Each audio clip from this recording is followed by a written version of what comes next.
So let's go to the issue here of genocide. Oxford Dictionary definition: the deliberate killing of a large number of people from a particular nation or ethnic group with the aim of destroying that nation or group. And we know that Hamas advocates genocide against Jews, right? It's in their covenant, Article 7, the last paragraph talks about killing Jews wherever. Okay, but this is the definition. Now, they're using that against us, right? Accusing us of genocide. The International Criminal Court made the accusation. You have the International Court of Justice, right? All this being done, but where are the facts? Where are the facts? So we'll continue. Next slide, please. Okay, so Israel is beyond cautious.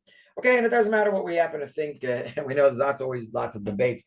This one or that one thinks of the government. We're talking here of a military policy and an overall defense policy. There is absolutely no deliberate killing of non-involved civilians. None, zero. Okay, there's no apparatus or mechanism for that. Yes, there can be a mistake. Yes, an explosion can happen here and there. Yes, something can misfire. We know it's a war, especially in urban areas. So let's take a look, right? When you have a genocide, would you put out 7 million flyers, drop them from the air to tell people to evacuate? Think of any genocide. 70,000 phone calls made to people individually. 13 million text messages. Okay, there are only 2 million people in Gaza. Not everybody has a phone, of course. All right, and maps to warn Gazans to move and where to move and how to get out of the way, and most were saved. There too, sometimes there were mistakes, but the idea was, remember the corridor going south in Gaza, when we evacuated the north, we said you had to leave. Now, we always know 10% of the population refuses to leave and remains behind. They put themselves in harm's way. And also, Hamas was trying to halt anybody leaving the north, trying to make it more difficult. And therefore, you're very much using them, as we know, as human shields. Get to that in a moment. Now, where do we have a lot of the information from? UN sources themselves here. I just went over today. The UN and EU sources. And we know the EU, as much as they're said to be an ally, they're very critical of us. Some countries more, others less, but still. And they say in all general warfare, it's a 9-to-1 ratio of civilians to soldiers killed in modern warfare. Talking the last, call it 25, 30 years, maybe a bit more. All right. Yet in Israel and what's going on in Gaza, 40,000 Gazans have died in 340 days. It's about a 118 per day. Okay. There's no way that's a genocide. 16,000 of them are Hamas terrorists and fighters. And have we noticed that it always talks about Palestinian casualties, but doesn't say, are they combatants or not? And up until this conflict, if you go through Protective Edge 2014, the Hamas themselves would differentiate. At the beginning of the war, they began to somewhat.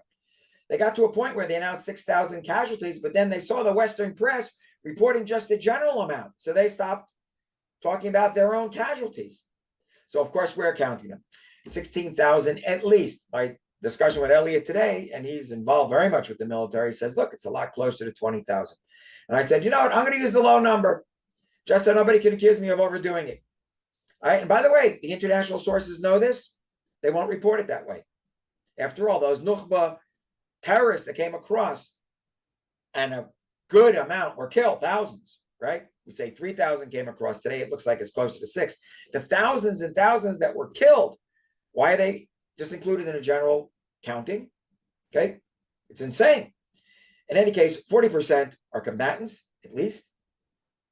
And if we take the ratio, 16, right, out of 40,000, very quickly, that's 40%, meaning that it makes it a 1 Hamas terrorist fighter to every 1.5 civilians, which just in the general warfare is very low. When you're thinking of what's going on out there in the field and small villages, whatever, not in a very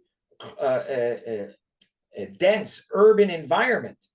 Okay. So it's very low, and you can look these things up. You go into it, Wikipedia, elsewhere, and we know Wikipedia themselves are leaning towards that Israel's committing genocide, and they themselves have articles up there, or are hosting articles proving that that is not the case. And once again, we have the UN actually saying it in 2020 2.